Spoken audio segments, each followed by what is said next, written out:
L'homme ne vivra pas de pain seulement, mais de toute parole qui sort de la bouche de Dieu. Voici votre moment de méditation quotidienne.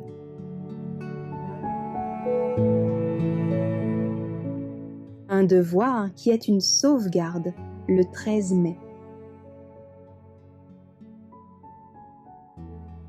Écoutons la fin du discours. Crains Dieu et observe ses commandements. Ecclésiaste, chapitre 12, verset 13. Avant même que les fondations de l'univers ne soient apposées, une alliance fut établie en faveur de tous ceux qui obéiraient et qui, par le moyen de la richesse de la grâce, parviendraient à la sainteté du caractère, devenant ainsi des enfants de Dieu. Cette alliance prête de toute éternité fut donnée à Abraham plusieurs siècles avant la venue du Christ sur la terre.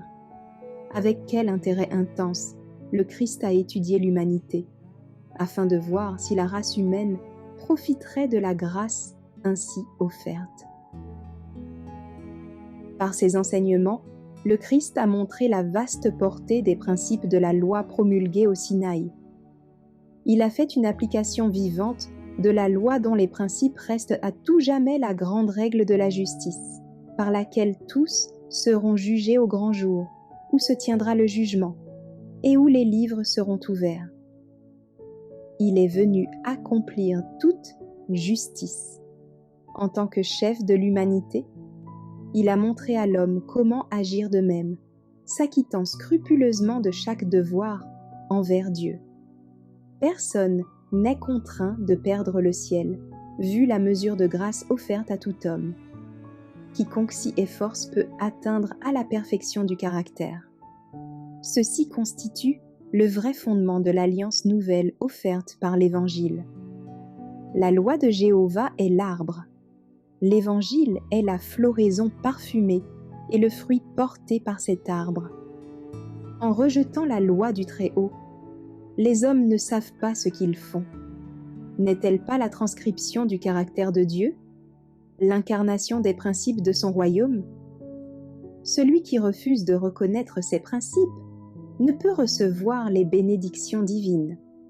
Ce n'est que par l'obéissance aux commandements de Dieu que l'on bénéficiera de toutes les promesses faites à Israël. Ce n'est que sur le sentier de l'obéissance que l'on trouvera la même élévation de caractère, la même plénitude de bénédiction.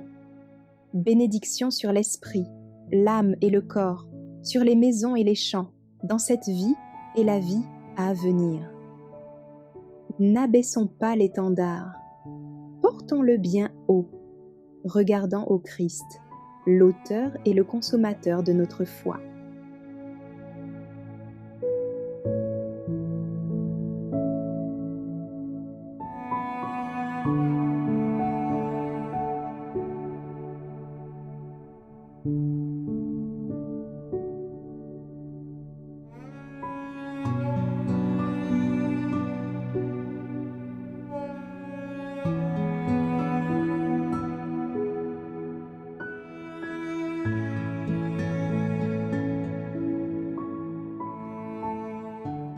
Merci d'avoir écouté cette présentation. Assurez-vous de nous rejoindre demain pour votre moment de méditation quotidienne avec lereste.org.